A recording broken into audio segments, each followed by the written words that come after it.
بسم اللہ الرحمن الرحیم۔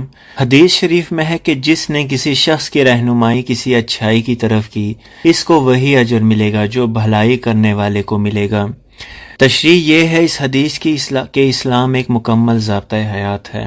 بے شک اللہ تعالیٰ نے انسانوں کی فلاح و بہبود کے لیے، یعنی کہ ان کی کامیابی کے لیے قرآن و حدیث سے رہنمائی حاصل کرنے کی ہدایت فرمائی ہے۔ قرآن کے بعد احادیث نبوی صلی اللہ علیہ وآلہ وسلم ہمارے لیے مینار نور ہیں، جس میں مسلمانوں کو بڑی سے بڑی اور چھوٹی سے چھوٹی باتوں کے لیے رجوع کا حکم دیا گیا ہے۔ اس حدیث مبارکہ میں اس حقیقت کی طرف اشارہ کیا گیا ہے کہ اچھی بات کرنا یا کسی شخص کی رہنمائی اچھے کام کی طرف کرنا، اور اس نے اس کے کہنے پر وہ نیک عمل کیا تو اس کا اجر و ثواب رہنمائی کرنے والے شخص کو بھی ملے گا۔ سورہ احزاب میں اللہ تبارک و تعالیٰ فرماتے ہیں قولوا قولا سدیدا، یعنی بات سیدھی کہا کرو۔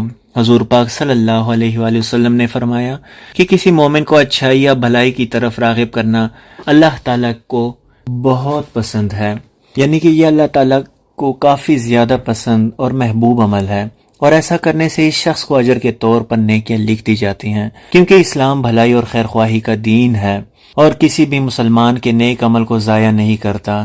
اسی مضمون کو آپ صلی اللہ علیہ وآلہ وسلم نے اس طرح بھی واضح کیا ہے کہ لوگوں میں سے بہترین شخص وہ ہے جو دوسروں کے ساتھ اچھا ہے۔ انسان ایک معاشرتی حیوان ہے۔ جب وہ معاشرے میں رہنے والے افراد کے ساتھ نیکی اور بھلائی کا سلوک کرے گا، خود بھی اچھے کام کرنے کی کوشش کرے گا اور دوسروں کو بھی نیک عمل کی تلقین کرے گا، تو اس طرح افراد میں باہمی میل جول بڑھے گا اور آپس میں یگانگت اور اخوت کے جذبات کو فروغ حاصل ہوگا۔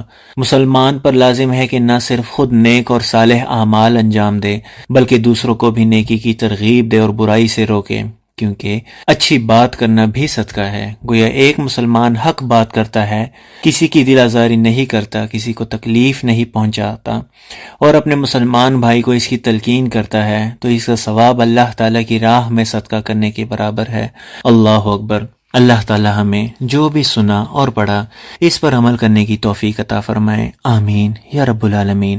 اللہم صلی علی سیدنا محمد وعلی آل سیدنا محمد وبارک وسلم۔ جزاک اللہ خیرا کثیرا۔